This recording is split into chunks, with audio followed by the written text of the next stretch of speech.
Good afternoon. My name is Rita Montgomery, and we are sitting here in the Inn at 213 17 Mile Drive in Pacific Grove, California. And I have the pleasure of having an interview with Dr. Hew Len, and present with me also is Rick Moss, Dr. Rick Moss, and Marvin Greeno. We have some questions. I have some questions of Dr. Hew Len. Please tell me, how do I pronounce your first name? Is it Haleakala? Is that right? It's E-A-L-E-A-K-A-L-A.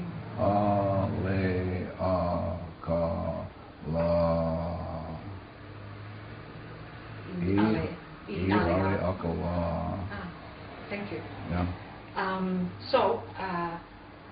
I'm wanting to speak with you, especially about some of the ideas that you bring up in the book Zero Limits, written about you by Joe Vitale. And perhaps you could start out by explaining a little bit about this idea of 100% responsibility for oneself, and an entirely different idea of what the self is according to the system that you speak about. Well, I think Shakespeare said it better than I. If you read Sonnet 146, Shakespeare says, "Poor soul." And so Shakespeare is saying the basic idea is that there are tragedies in our lives because we don't take a look at where the origin of the problem is, and it's always in self. So the tragedy being in life is that we're clueless, and we repeat the same thing over and over and over again. And so when I work at, for example, when I worked at Hawaii State Hospital, working with people killed, raped, and murdered people, I had to ask the question, what is going on in me that I'm experiencing this? I'm experiencing a patient being violent, I'm experiencing staff going crazy, that sort of stuff. And so having to take 100% responsibility for that. What's going on in me that I'm creating this experience? And so I just do this cleaning, and the cleaning, the Ho'oponopono is about going into the self, and specifically into the subconscious, and where the data is. And since everything is run by information, so the information in my subconscious is dictating to me what I'm seeing, what I'm experiencing. It's like in Shakespeare's Tempest, where Miranda says, "Oh, woe is me to see what I see." So Miranda has this insight that she's only seeing with data. And so it is with me, and so it is with all of you. And so I just work on the data in me that I experience as, quotes, the other person. So if I see you as being crazy and goofy, it's only my experience of you. If I erase that, you can't be that way. Not possible. And so that's what I mean to be 100% responsible. Being 100% responsible is taking responsibility for what is going on in you that you experience of whatever. Could I ask you to clarify just a little point? You said, what is it in me that is experiencing this? Yeah. Could you clarify what you mean by experiencing? Do you mean perception? No, I don't even mean that. I'm not. Perception is really a end product or consequence of data playing in the subconscious. So again, coming back to Miranda is saying, I only can see what I see because the data is seeing what I see.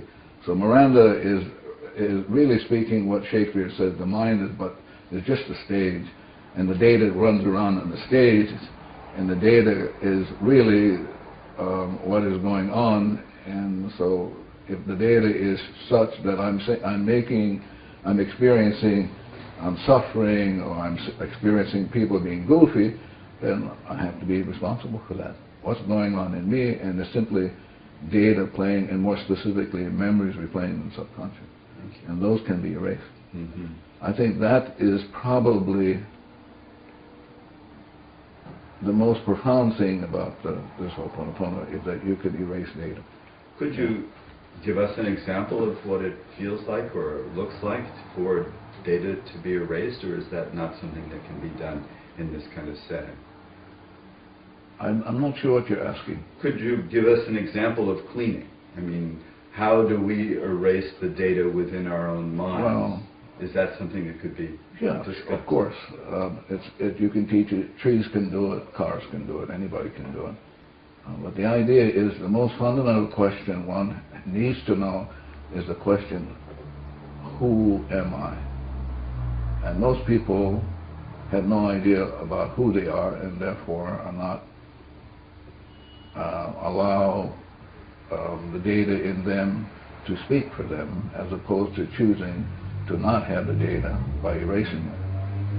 And so it's coming back to great sages like Jesus. Jesus said, love your enemies, and your only enemy is the memory plane that you experience as a judgment, anger, resentment, hate, annoyance. And so the Ho'oponopono is about falling in love with the data and saying to the anger, I love it, saying to the memory that replays the anger, I love you, thank you for showing up, and give you one more chance to free you. And so the Ho'oponopono is just simply saying, I love you, thank you. When the data is erased, what is the self that remains? Is it a unique self that is God created? Is it individuated, or is it just pure self? So let me come back at you. So I would ask you, who's talking? Who's asking the question? Well, that would be the data, and Yeah. because the other part of me would know the answer to that. Yeah, but I'm saying since the data is talking, you can erase the data. So I'm saying to people, no matter if you have questions, you'll never be able to get at what is going on because the data is running you. And the idea is to get to we historically have come from this notion that you can decode things. So the Greeks come along and Greeks said, well, let's examine, let's analyze. But the Ho'oponopono is not about examining or analyzing. Ho'oponopono is about letting go of the data. So when the data is erased, you are what Buddha called in the space of void, or what Shakespeare calls you're in the state of blank. And it is when you are in that state of emptiness, void, and blank, then this inspiration comes through. What quantum physics call the phantom force of nothing. So it's a state of nothingness? I'm sorry? I'm sorry, it's a state of nothingness that you're describing? You have to really be careful because one has to be as precise as possible. No thought? No words? No, not no thought, no data plane. So what does that mean to have no data free? That means you're free. You're absolutely free with no data place. And it's only at freedom, or I'll use another word, clarity. Clarity is defined as no data plane. No data meaning no memory replaying in the subconscious that one experiences. So let's say you get the mind back to zero, is what Jesus called the stone or the foundation.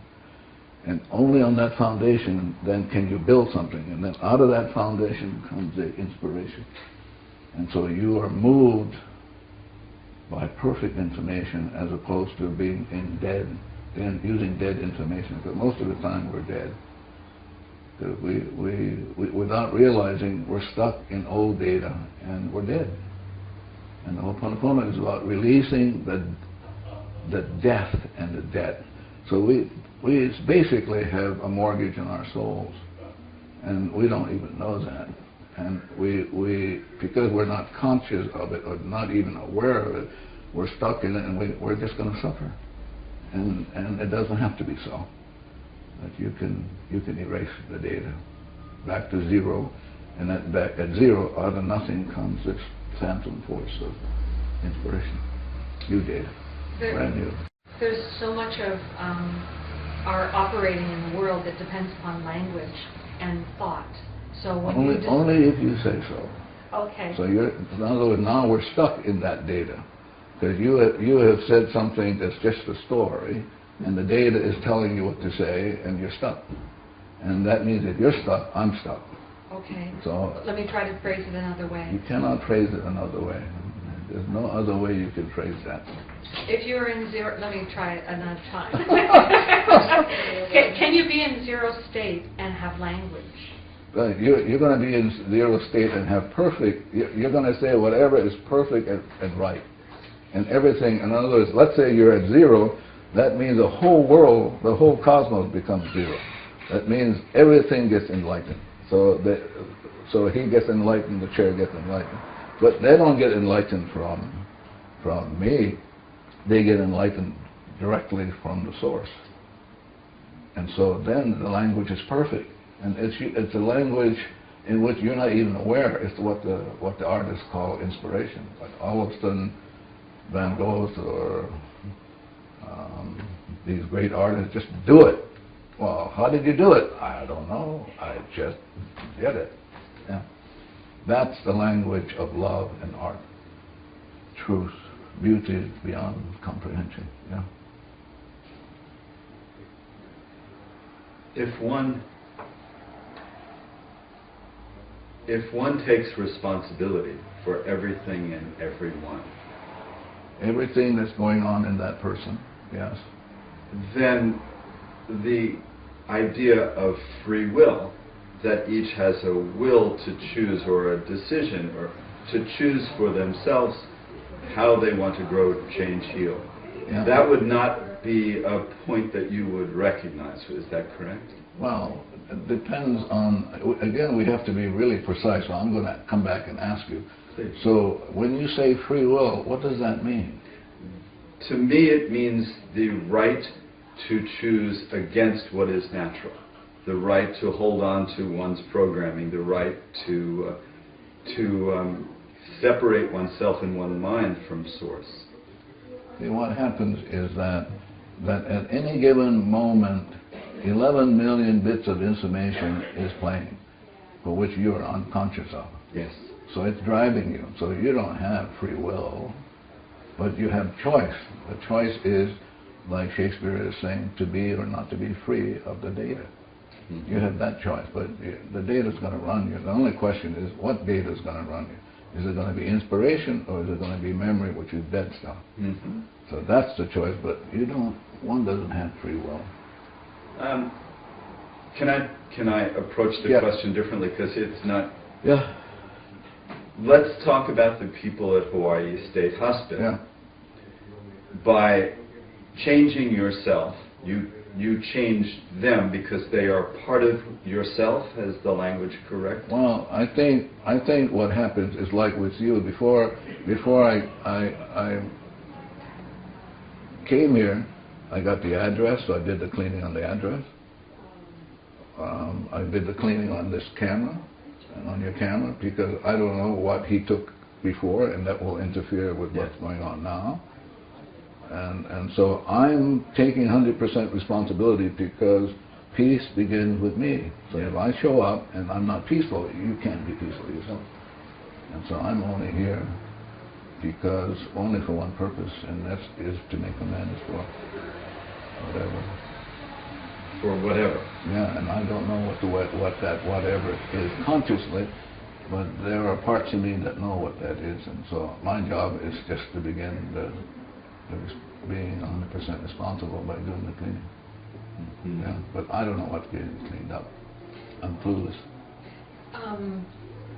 When I get the impression that you make many of your decisions, your actions, based upon petitioning divinity to make a choice as to act in one way or to act in another way. Is that right? Again, we're going to have to be really precise now. Okay. I do the cleaning. That's my job, to get back to zero. I want to be free. Okay. That's my only purpose for being on this planet is I got garbage, and which is mortgage on my soul, and I want to let go of the garbage so I can be free. And so at freedom, the information comes from the source. Yeah. But I won't even know it.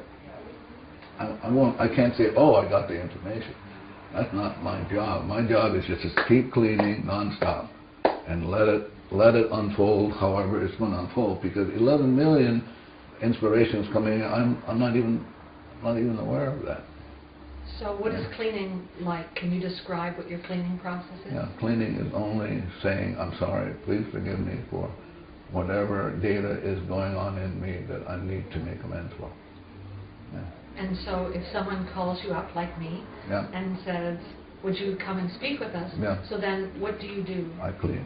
And then what happens? Well, if I clean enough, then we go, oh, okay, it's okay to do it, and I do it. Oh, okay. If I clean and I don't get to do it, I won't do it.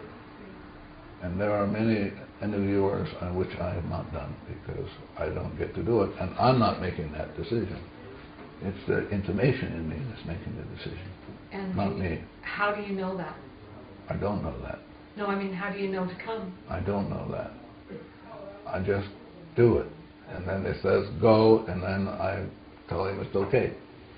But I don't, it isn't like a process where you go, oh, I got it.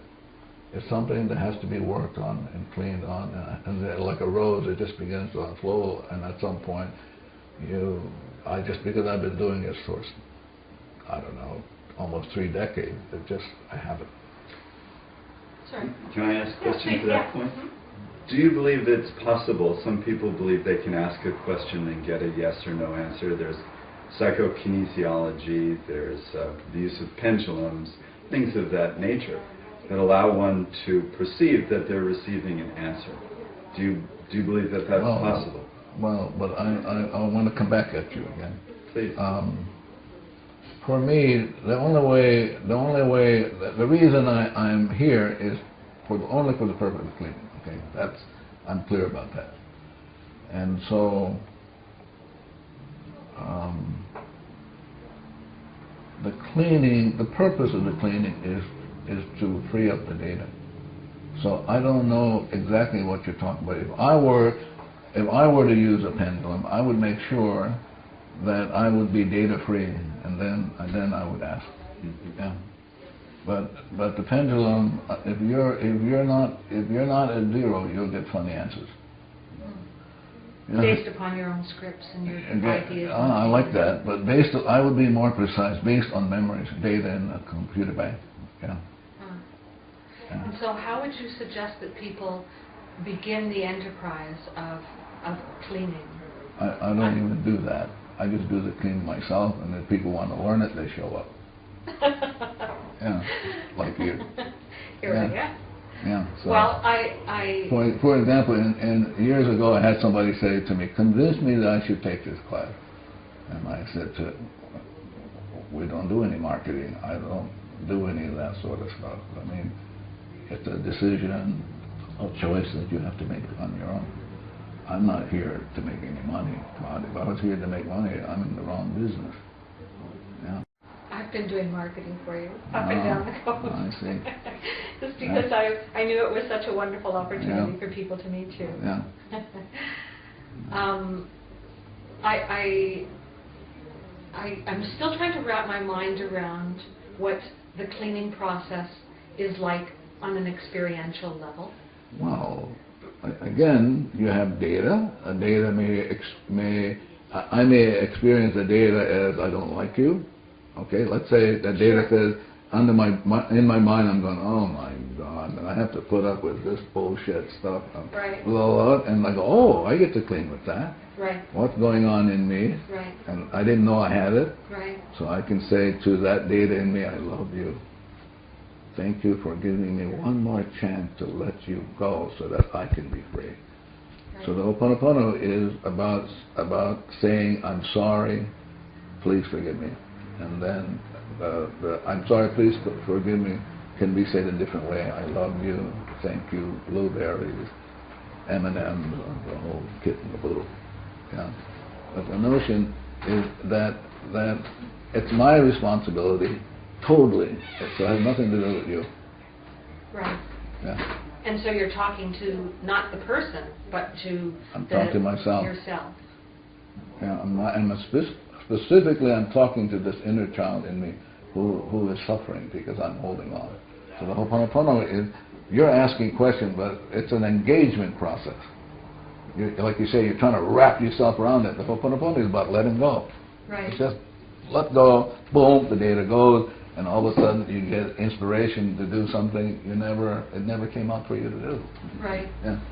In the introduction to Zero Limits, Joe Vitale talks about programs that go back to the beginning of existence. Yeah. Could you talk a little more about that? Yeah. When coming back again to Shakespeare, and when we were initially created at the beginning, we were nothing. Blank, no data, perfect in every way. Didn't have to think, didn't have to make money, didn't have to do any of this sort of stuff. So no data playing. And then out of that no data, which is what Buddha called void, up comes this, what Buddha called enlightenment, which is the source of the light. And then that source of the light decided, and I don't know why and how come, and I'm not interested, decided to create each one of us. And created each one of us infinitely zero. So that's how we began. And so what does it mean to be infinitely zero? It means we experience heaven on earth, nirvana, art, beauty, love, until something came along, and it brought darkness. Yeah. Yeah. Are you in that state of bliss, nirvana? If I was in that state, I would not be here sitting with you guys. I'm here because I have stuff to let go. But clearly you've had a considerable degree of success based upon your having emptied a psychiatric hospital. I don't know what that means, success. Assisted in a healing for people. No, I didn't assist. I only took care of me. I'm responsible. I wasn't interested in them. They just came along in my life and said, "Hello, you got stuff you should let go." I said, "Oh, okay." So I didn't do it for them. They're just mirrors then to yourself. More importantly, more specifically, more precisely, that we had shared memories. Ah. Yeah. Yeah. So this notion about healing people is bullshit stuff. I didn't do that. I'm only here to clean up what was going on in me that kept him goofy, that kept him stuck in the hospital. That's what I came. I came along to do that, to do it on me, not them. And if they benefit, okay, but that wasn't my orientation. That wasn't my focus. My focus was to be free. Yeah. So anyone who comes in front of you in any way, Or before, you Yeah, have a relationship with that person you on some have level. shared data. And do you feel a sense of compassion towards the people that you... You're funny. What does that mean, compassion? A heartfelt connection. You want me to be deadly honest with you? Yes, please. It's bullshit stuff. It's like when you're free at zero, you have nothing. You're free. You're not even in love. You're not having any of this stuff you hear, the garbage that you hear. You're nothing. That's what Jesus said. Jesus said, listen, seek ye first the kingdom, which is nothingness, and you shall see God. That's what I'm interested in. I'm interested in seeing the God in you guys. Okay. That I'm not interested in. So if I see the God in you, then I'm okay. I'm fine. See, it's the data. If I can let go of the data, which is the mortgage on my soul, I get back to zero. Then I'm going to see what Jesus said. I'm going to see God. And nothing but. Yeah, nothing but. And because you guys were already perfect, it was the imperfection with the data in me, not in you. So this notion about saving or clearing out the hospital is funny. The whole universe laughs. That universe is not interested in saving anybody. The universe is interested in one being 100% responsible. Then the universe will sing, Hallelujah. But did that event happen then? That was I'm sorry? The event that's described in the book about you working in the psychiatric hospital. What about it? Did it happen? What happened? Did it so happen that you did cleaning on yourself, and that those people were healed and moved on? Let me be really more precise. It's very important to be precise. When I showed up at the hospital, it isn't a job I wanted to do. Right. But I had a friend there who said, we need some help. And I said, well, I can do it. Just give me the names of the people. I can do it from wherever. I don't have to be there. Well, we can't do it because it's confidential. So I said, okay. And maybe after a year or two, I finally relinquished and went. And so when I showed up, all the seclusion rooms were used. And there were people, several people daily in restraint, physical, that sort of restraint. There was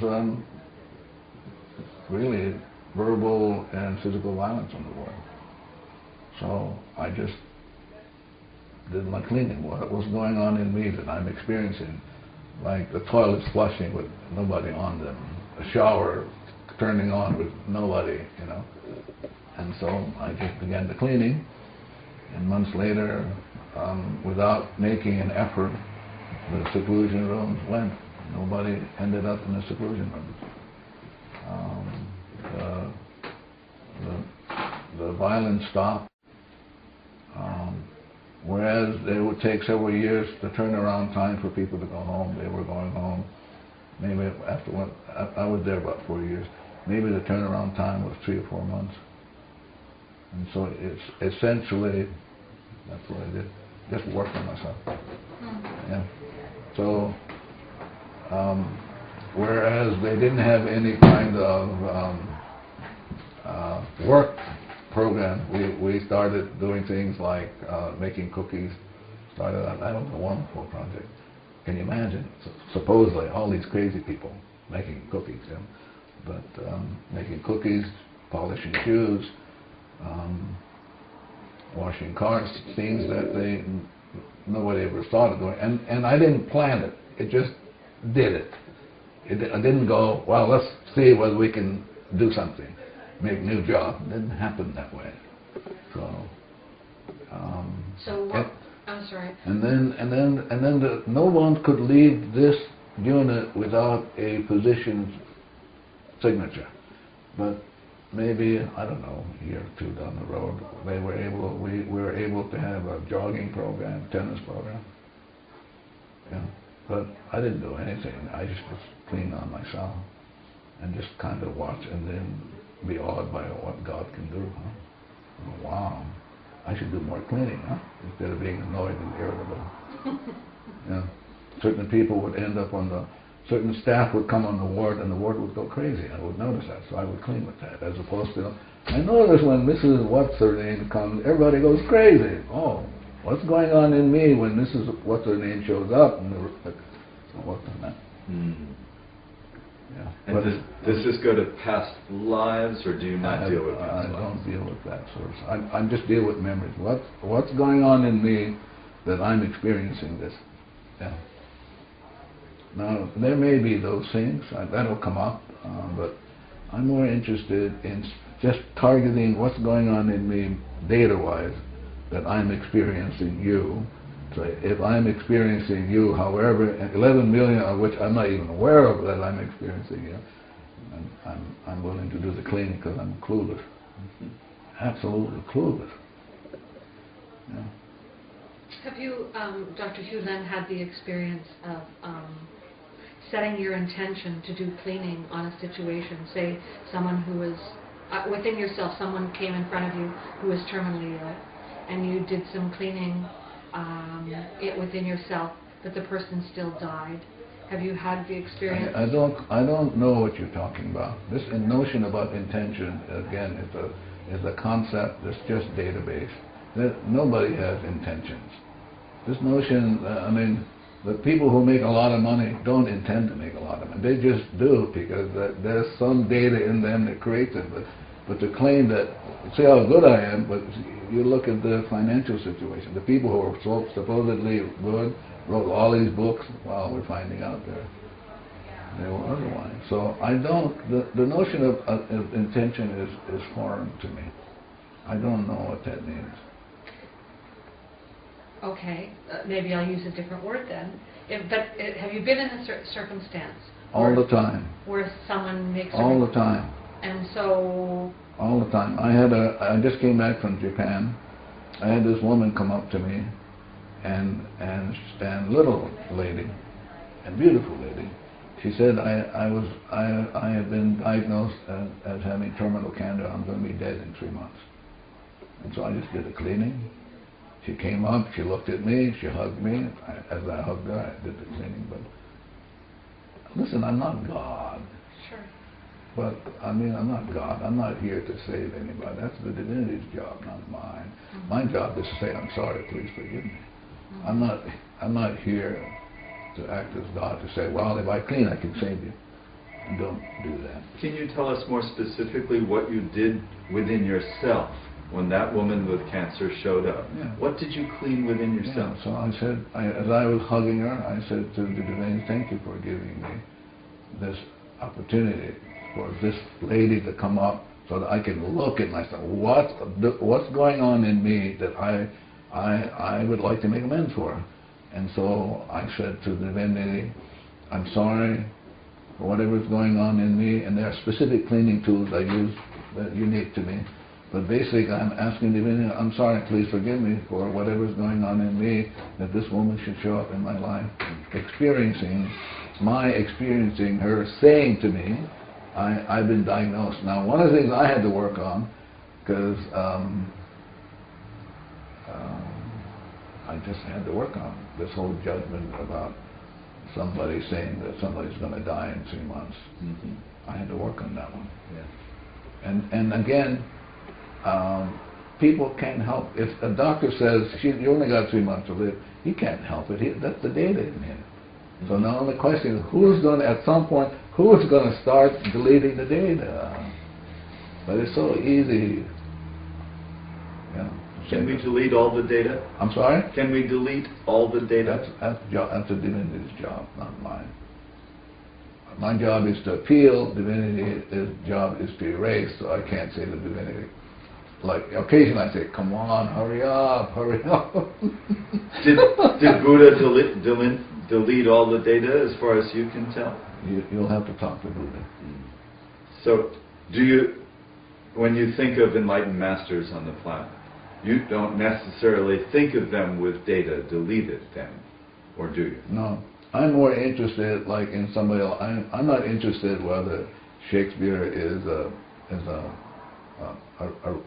risen master. I'm more interested in some insights that I could use to get some of these ideas across. For example, Shakespeare's, I think the notion that poor soul, how does that poor soul, these rebel powers that be array.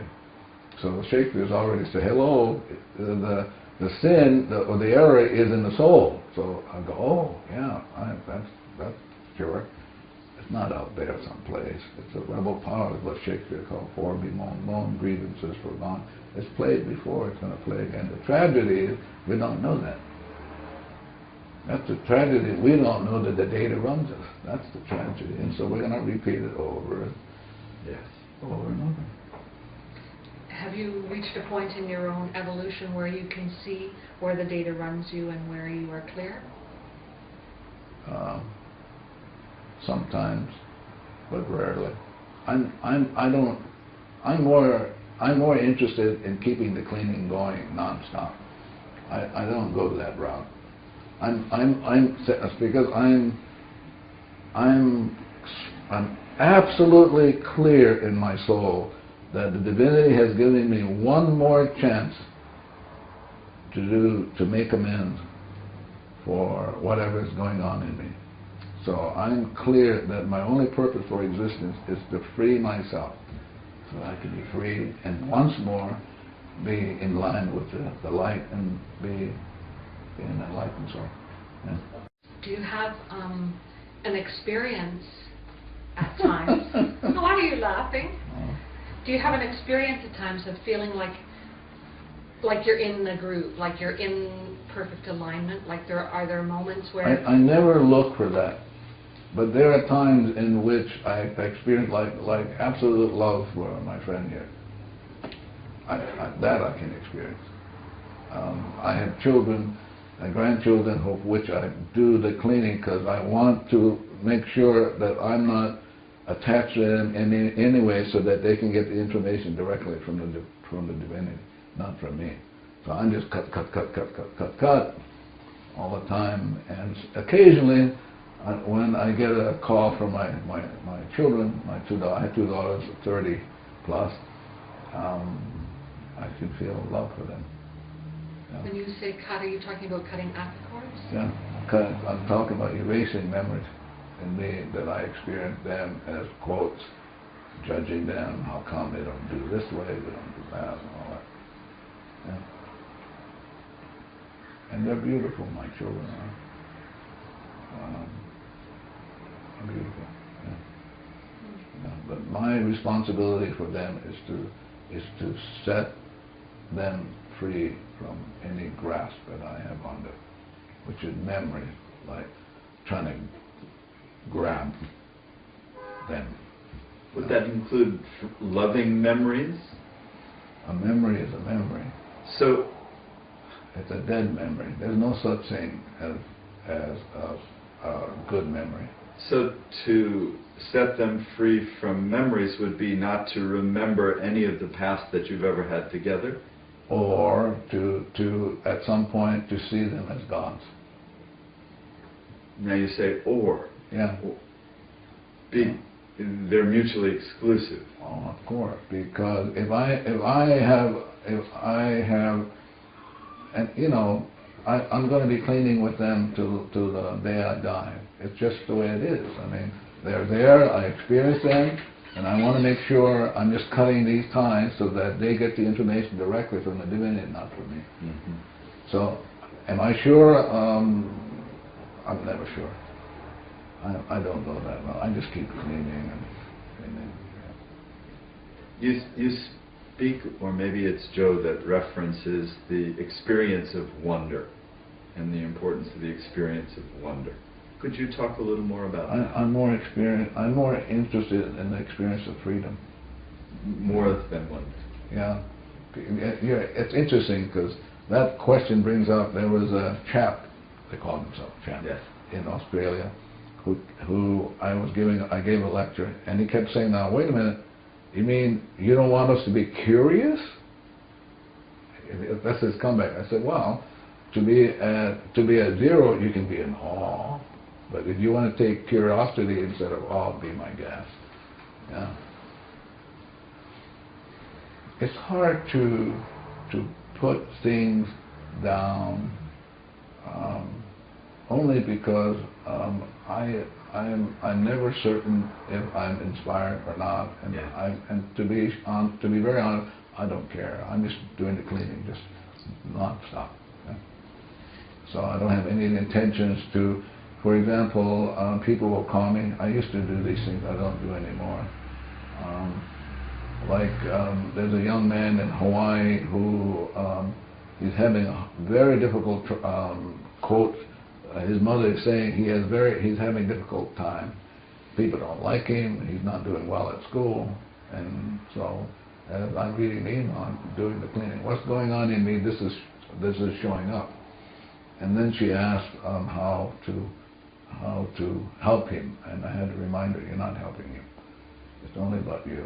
What's going on in you that you're experiencing that way? And do you take individual clients? I used to, maybe 20 years ago, but I don't do that anymore. Yeah. Better that they should learn how to do it on their own, huh? Put us out of business, so we can be vacationing here in Monterey instead of trading around the world. Yeah.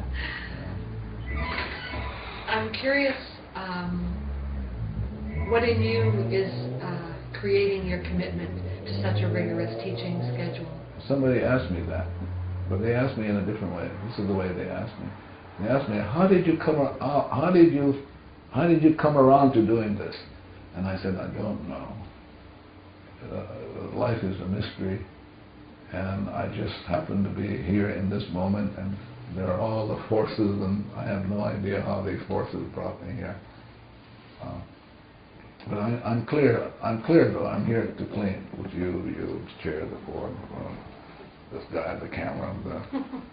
That thing is going to get on the internet, gonna get on shows, and the shows are all generated by oil. You know that, right? You have a cell phone? Yes. You know what the source, the power of that cell phone is? Oil. Without the oil, that you guys wouldn't have any. Couldn't generate a cell phone message. It all goes back. So I'm cleaning with that. The rape of Mother Earth.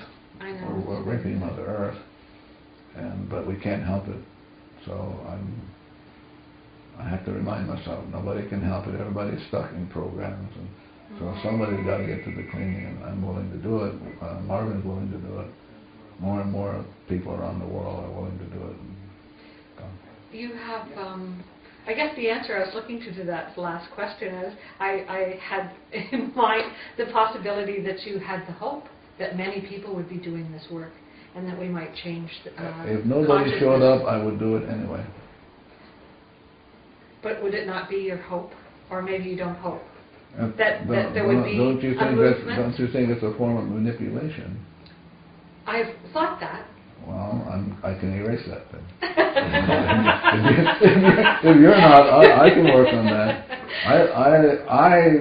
I want to get to zero, so that the people who are divinely correct to come will come.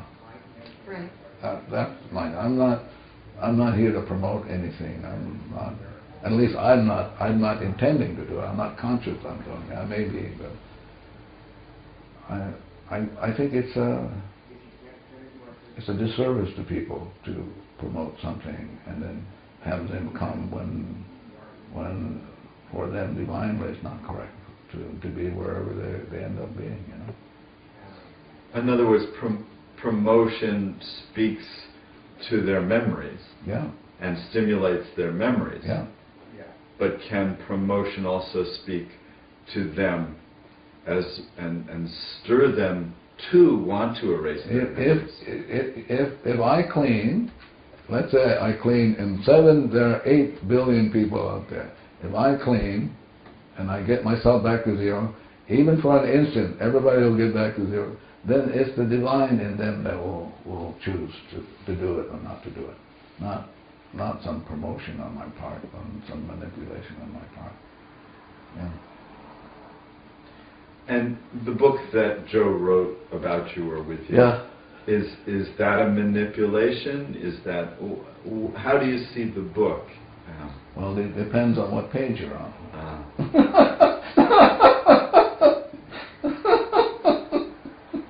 Yeah, depends on what page you're on.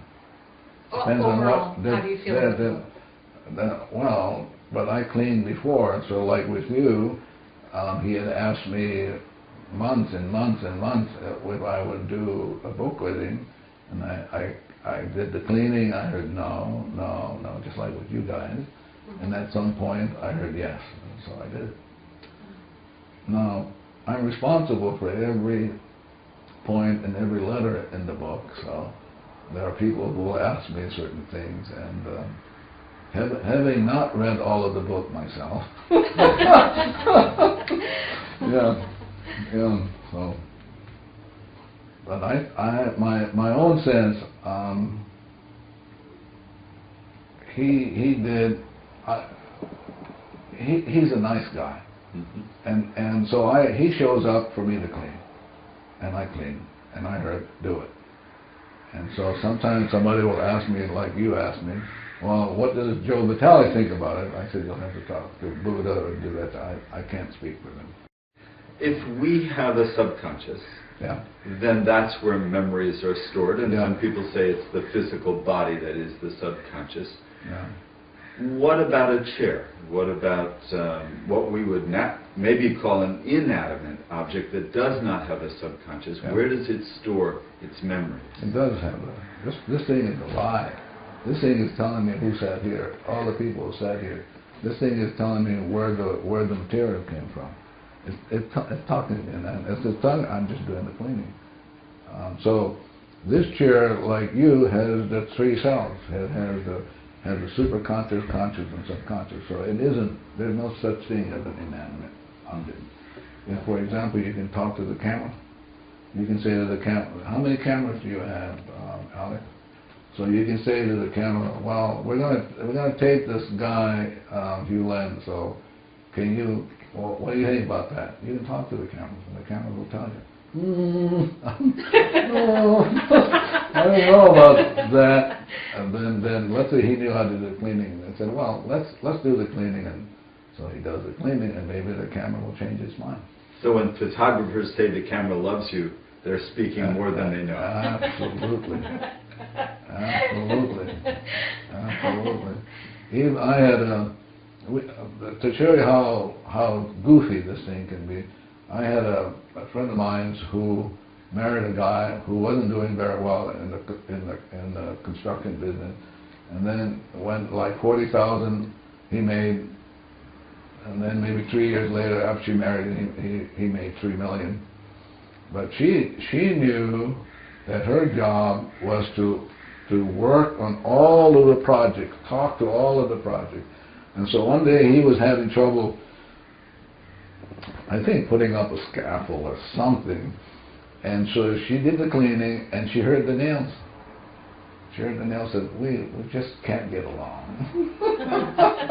Can't get along. So if you can't get nails to even get along, then you can't put up a scaffold, you know. The scaffold won't work. So the idea is you have to be able to talk to everything. Get them ready. Like little children, you have to say, okay, here we're starting a new project. Here's the address. And then you begin the cleaning right away, and then the right subcontractors will show up. I mean, and the right banking will show up. The right whatever. But everything is alive. Yeah, so everything has the three selves. Yeah. I've seen the kind of process happen that you're describing, where everything just drops into alignment with a plan. But how is it, would you encourage everyone to learn to have the facility that you have of talking to furniture and talking to a plan and talking to all the forces that go into making something work? Whoever shows up over the weekend and at this lecture, I'm going to talk about that. Yeah, but I'm not going to yell at the rest of the world and say, come on, I have something I'm going to tell you about this. You could really use. That's an imposition. Yeah, it's an imposition. It's not a gift. It's an imposition. Yeah. Yeah. My job is to do my cleaning, and then if I do my cleaning, get back to zero, everybody will get back to zero. That's the only purpose I'm here. And then people show up because they would like to, however they've heard it, and they would like to know more. I'm willing to do that. Because if I can get more people to clean, then I'm going to have more enlightenment, huh? Great. As opposed my light bulb went, My children say, Dad, your light's out. But thank you. Are there certain activities that you engage in life that help you to get to zero more than others? Yeah, like eating cleaning foods, drinking liquids that are cleaning, having plants in your environment that clean, of course. Yeah. When you are doing cleaning, are you going into an altered state of consciousness? No. Or you're just doing it from your conscious mind and trusting that? Well, I'm hoping I'm doing it consciously, but I'm hoping I've talked to my subconscious, who is a computer bank, that the subconscious has heard me enough. I've fallen in love with it, and has asked it, please help me with the cleaning. And so I've downloaded every information that I know about the cleaning, and so my subconscious knows it, and it will do the cleaning. So, are there any guides or angels that help one with cleaning? If you eat blueberries, for example, blueberries erase memories and open up angelic kingdoms. Yeah. Could you speak to us a little about angelic kingdoms? What would you like to know? Are there levels to them? Do they interact with humans? I don't know those things. I don't know that route. All I know is one day I was cleaning years ago, and And he said, why don't you try blueberries? I said, okay. And I said, well, what do you say? I said, well, I could see the angelic kingdom. And then that was it. The discussion ended. I didn't hear whether they were levels, or they were stretched out. I didn't hear any of that. Do you mean like nature spirits when you speak of angels? I don't know what that is. Like people say that there are little people that are guardians of plants and the earth. No, I'm talking about angelic kingdom. Other universes, other dimensions that open up, stretch open. So you eat one blueberry, just stretches, and your mind goes, wow. Yeah, and you may not be conscious of it. That's the 11 million for which you're not conscious. Right. And it's different with blackberries than blueberries. I don't know about blackberries. I know blueberries. I know strawberries. Those things. Strawberries, for example, deal with women's hatred for men. Lots there, you know. That's right. I read that. I forgot all about that. Why don't you tell us a little bit about women's hatred for men? Well, I'm going to go back to a story, and the story is probably, there are similar stories across culture. So anyway, this is a Los Angeles story. So divinity said, hello, heaven on earth now. You get this experience. You go, Adam goes, yeah. He goes, yeah, wow, incredible. And so divinity then says, now you see that tree over there? That's the tree of knowledge. I wouldn't eat that stuff. You see that apple? I wouldn't eat it because you don't need it. You're already perfect. Well, maybe zillions of lifetimes Eve says to Adam, come on, we got to eat that because I think he's keeping a secret from us. And then along comes the so-called serpent part of the, yeah. So finally, they eat it. And then Jesus, I take that back. God comes along and in his long robe, and you can hear him squishing. And then he goes, there's a difference in vibration in this. And Adam says what? What does Adam say? Adam says, she made me do it. She made me do it. And that's the story of women. Abused, neglected, Scapegoated. but she made me do it. And so women end up, for example, with menopause, rage. That's rage. That's the kind of stuff that can be prevented. But that's rage. Menopause is rage? Yep. Thought I'd just throw that in, yeah, for good measure. Rage. Prevented by cleaning? Oh yeah, it could be worked on, but you know, it's better to work on it before than wait till towards the end. All of a sudden, this is.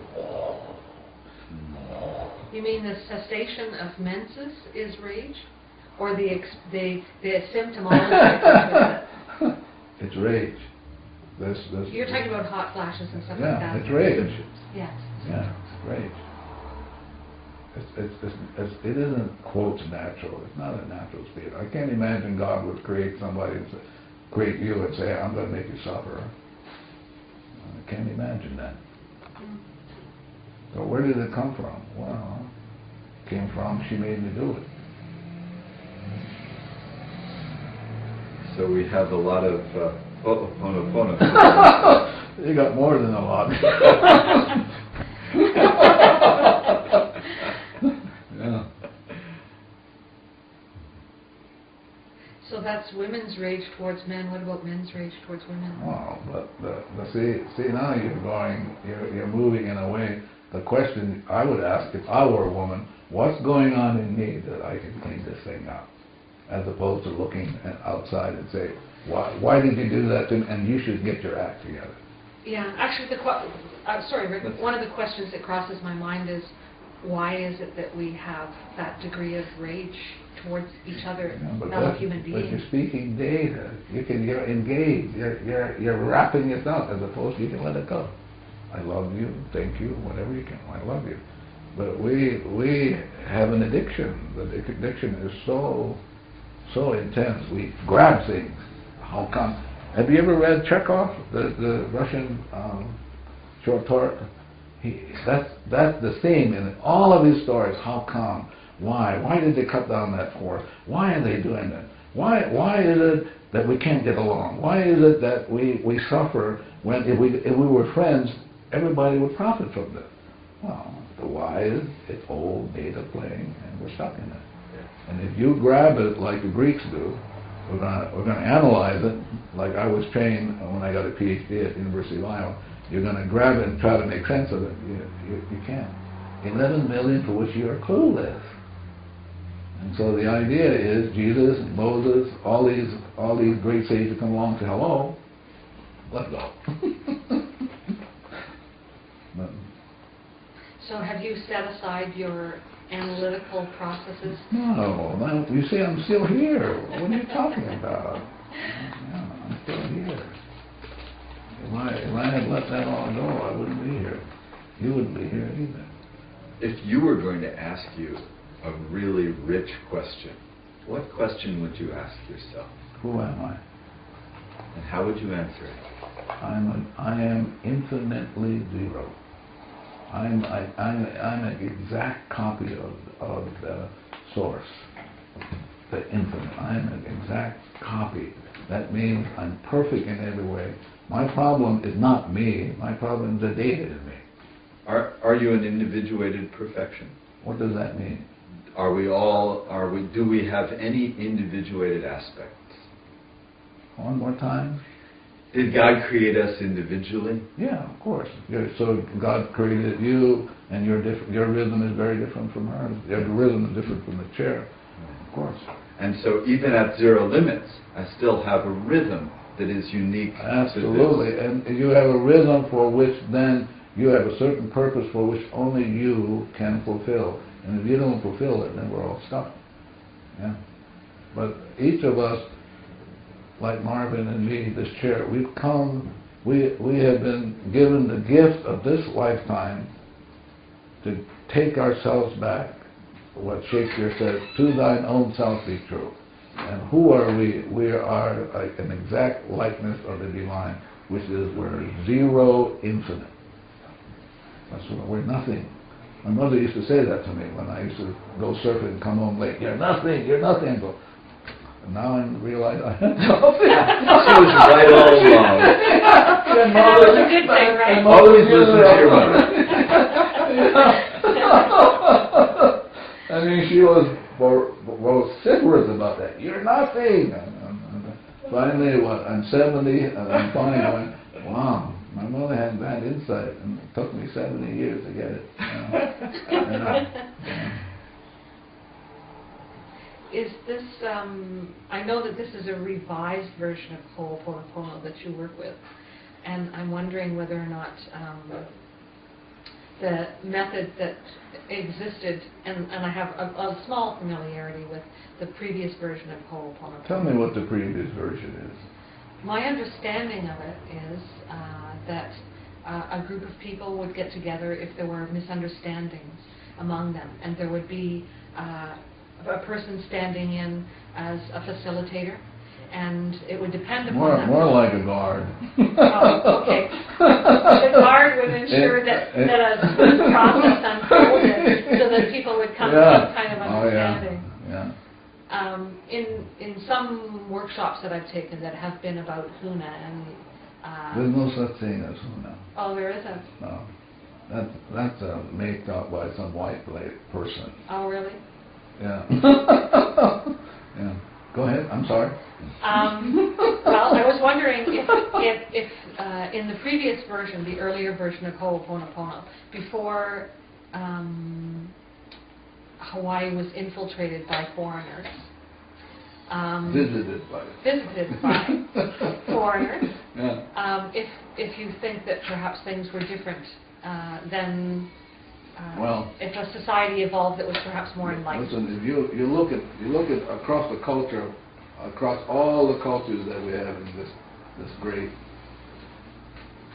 village called mankind, you will find only two models, and one model is very rare, and that model is you got to go talk to a guru to get to talk to the divinity, right? Right. This one you can talk directly. You don't need a guru, you don't need a coach, you don't need a master, you don't need any of those. You don't even need, if I'm angry with him, I don't need him because the anger is in me. Right. So why would I?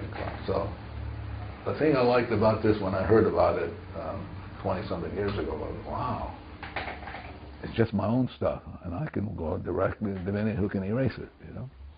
Yeah. So the Ho'oponopono that we teach, you're on your own, but you got a good coach called God. Yeah. You can talk directly, and only that force in you can erase. There's no guru, there's no master, there's no pope, there's nobody can erase. Only the divinity in you can do that. So I'm going to talk to why should I go to an in-between? A wholesaler. You have a whole team of people, do you not, who do the Ho'oponopono work with you? I'm part of a group of people who we have developed over the last 25 or 26 years. Some of them are coordinators, like my friend Marvin here, who does most of the work. He has to listen to all these telephone calls and get these emails, and I'm glad I don't have to. That's not my part. I wasn't created for that, thank God. But and then we have also coordinators who can teach, who coordinate teach, and then we have people who teach who don't coordinate, and then we have key people who are key people because of the cleaning that they have been assigned to do, not because of anything else, but they are important people in terms of cleaning. If we can get them involved in the cleaning, we will have an easy result. Yeah, so we have 1, 2, 3, 4 of them. Yeah. So these people are particularly skilled at cleaning? Not that they're skilled. They're the worst people on the planet. Really? They said, okay, let's get the worst people on the planet to do the cleaning. Wow, I think that's wonderful. Don't you think so? So we have the biggest troublemakers in the cosmos helping with the cleaning. Yeah, I'm serious. Yeah. So why, Divinity said, why would Jesus came and said, why would I fall in love, be in love with somebody that already loves me? I'm going to go look for somebody who hates me. So we got a lot of people who are kind of that category who can clean, because that's what they've come to do. Wow. Yeah. You suppose she got that? No. I didn't. Can you share that with her? Did you get it? Yeah, go ahead. Share that with her. I don't understand. That there are people who so want to clean up themselves, and they have so much work to do, that their cleaning really transforms the planet, because how much they have to clean. Yeah. Yeah. And without their cleaning, it would take a longer. They are big vacuum cleaners. Yeah. Mangungas. And they only showed up over the last 30 years. But Marvin is not one of those. He's one of those finite. He has that. I can see that. He has one of those French. He swivels, really. Yeah, he swivels. But he's very good at the swiveling. Yes. That's why he showed up. Mm-hmm. So Marvin, we haven't let you get a word in edgewise here. Would you like to share a little bit about your experience in doing Ho'oponopono? Well, I don't know where to start, but it's something that I'm just very thankful for the divinity to give me as a tool to get back to where I'm supposed to be with God. I'm just in awe to have this kind of tool to be able to go back to Him, basically. It just transforms my life, So used to be, I would, for anything that happens, I would look at other people other than myself to point a finger to and say, you did it, instead of looking at me. Right. So just change just change the whole thing. So it's just cleaning. It's just about cleaning. So that's all I can say. Thank you, Mark. Thank you. And boy, is there cleaning to do. Tons of them. You know, No matter what you do, there's always tons of them. you have people who are signing up who want to know this or that, and you know, I'm glad Marvin got that area covered. So you get to just show up and do the work. Well, but I get to do my part, which is not easy. Yeah. Because what you're dealing with is the addiction for engagement. The addiction for engagement, Yeah. did you say? Yes. Yeah. Like And you want to wrap your hands around it. Yeah. You want to get a hold of it. Yeah. and the realization is people cannot help it. Right. So somebody's got to get to the cleaning, and so the idea is that's my responsibility, his responsibility. So one of the things that we say to the staff in the class, hello, do your cleaning, don't be asking any questions, that's engagement. So if they're willing to do the cleaning, the class usually goes fairly smoothly. So, yeah, because they can catch areas for which I'm not even conscious of, you know. They can pick it up in there. And how many people we have this weekend, staff? We have 4, Yeah. including me 5, Yeah. and then my kids are volunteers. Yeah. But it's the cleaning that's going to get us through this weekend, because if we're doing our cleaning, then they will get the information directly from the source as opposed to getting it from us. Lao Tzu once said that to become knowledgeable is to acquire information constantly, but to become wise is to let go of information constantly. That would be similar to Baba. Yeah. So, but more importantly, if you're at zero, you allow everybody else to be at zero, and they get their own information, as opposed to you're thinking you're going to deliver the information. If you're coming from, I got the information, I'm going to deliver it to you, you're going to be in trouble. It's going to be a long weekend. Because if I'm willing to clean along with the 5 other people, the room will get what it needs, the chairs will get what it needs. I mean, really, so profound. The floor, the building, the Sheraton will get it, the land will get it, San Jose this will go out and out and light up the whole world. Yes. It's beautiful. Yeah. Tough to do. Yeah. There was a point in Zero Limits where you mentioned, where it is mentioned, I like that. Yes. that when you were doing cleaning, sometimes you would feel pain in your body. Yeah. And I've been working with I Love You, I'm Sorry, Please Forgive Me, Thank You for, with a fair bit of dedication, not as much as you probably, but for about 8 months now. Yeah. And I noticed times where I would feel, it felt like I would describe it as an energy knot that would congeal and harden and intensify in my body. Yeah. And as I kept on doing cleaning, that it would sort of dissipate. Is this a common pattern that you... I think it's different for everybody. Yeah. That's the thing I love about the Ho'oponopono, is that there's no one program for everybody. Everybody is their own program. And so the program is to really erase the data, to get everybody back to zero. And once they get back to zero, they'll be awed by who they are. They'll fall in love with themselves. They'll be grateful. That's like the word aloha for the Hawaiians. Some Hawaiians, I should be careful. Some Hawaiians, when you say aloha, you're actually saying alo means to be in the presence, and ha means God. So when people say aloha, you're actually saying I'm in the presence of God. So the Ho'oponopono is to be in the presence of God, and you have to recognize that everything is really God-made. And if you mess around with them, it's going to come back and swat you. Okay? Best to say, ah. Yeah. Do you meditate, Dr. Hew Len? I meditate with my eyes open. Yeah.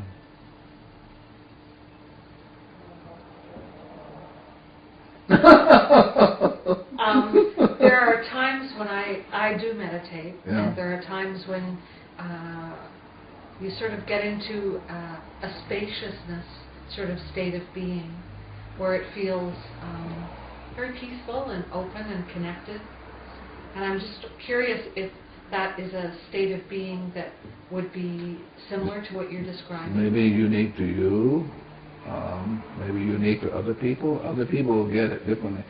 We will be teaching a meditation process in this weekend's class, but the meditation is about cleaning. So let's say we take it through, and you sit there, and people. There was one lady in Australia would say, "But what do you focus on?" I said, "You don't focus on anything, but you got to focus on something." I said, "Well, be my guest." But basically, you go and you do the meditation, so that whatever comes up will get cleaned up. As long as you're in that meditation, you can bring it to an end. But as long as you're in that meditation, it's a cleaning process. You're sitting there, and all kinds of stuff will come up. It's going to get cleaned up. As opposed to sitting there and going, "Oh my God, do I have to put up with that thought form?" But not the Ho'oponopono. Ho'oponopono, everything is about cleaning, including the meditation. That's why I love doing it. I do it zillions of times a day, just like that. Yeah. But I only do it for cleaning.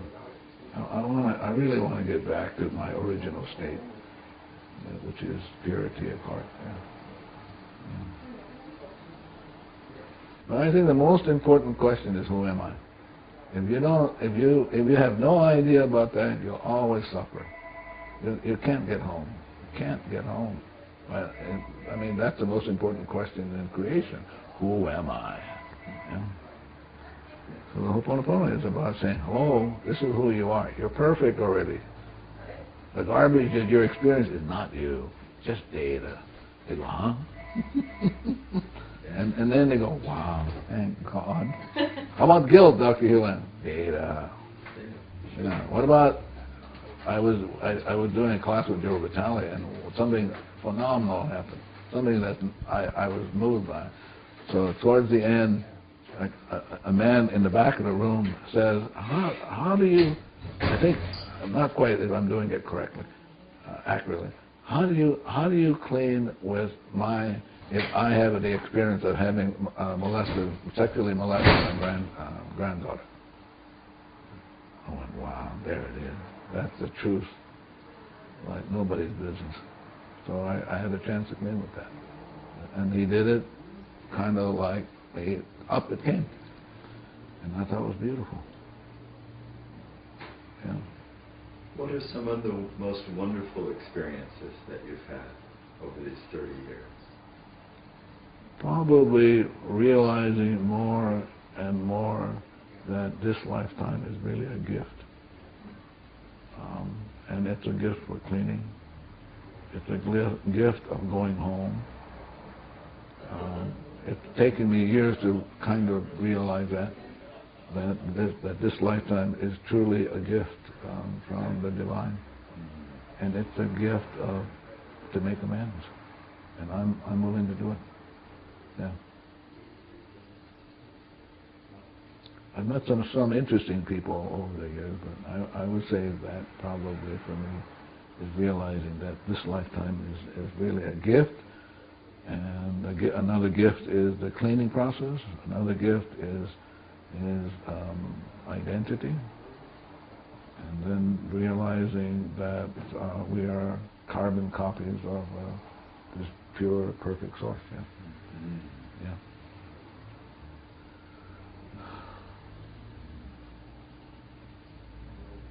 Yes. Do you have experience of moments or blocks of time where you feel yourself as source?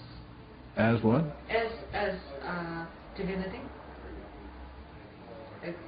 That being in a state of consciousness, perhaps where you would be merged with your high self, your conscious mind and your high self would open up a window of perception. I have moments of feeling love for myself. I have moments of feeling love for my children. I mean, a kind of love where you have no attachments. that I have this experience of experiencing God's love for my children. I've had that experience. I've had the kind of experience of God's love for me. Is it possible that God is the only thing that loves? Oh, that absolutely so. So God is love. Everything else is a mimic. I've heard it said that love is looking with the eyes of God and seeing God. Yeah, but that's what Jesus said. Seek ye first God. Blessed are the pure in heart. 0, therefore they shall see God, but the God in them is seeing God. And I've had those experiences. They've come and gone. Mostly I feel like caught up in data and so, which I need to clean.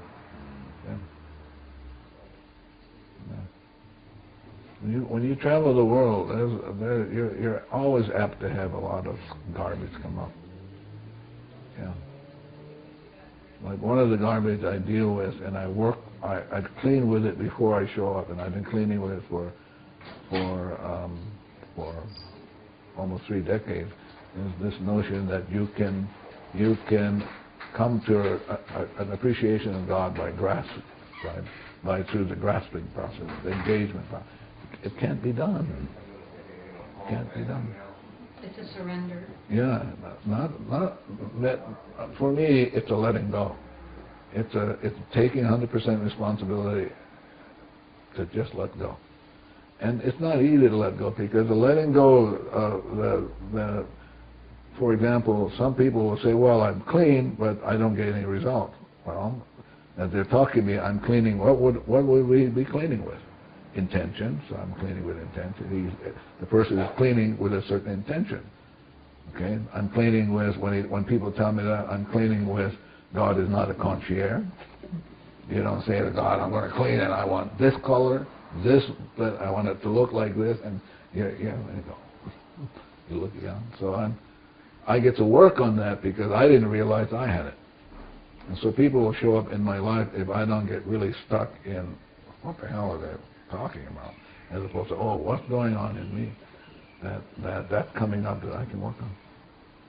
That's the tough one. Mm-hmm. Yeah.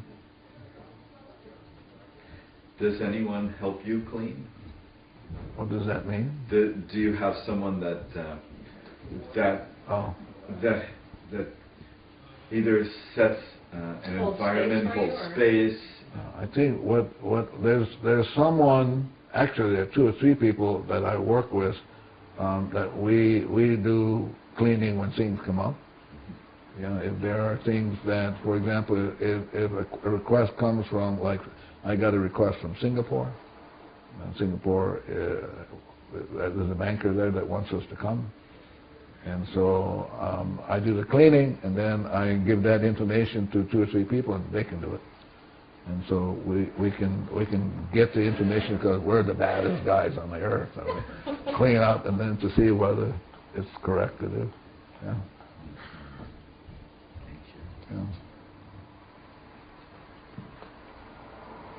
Thank you so much. Thank you so much. Not at all. Not at all. I enjoyed it. I'm grateful. Got a chance to clean now. All good. I've heard the questions before. I'm sure you have. Yeah.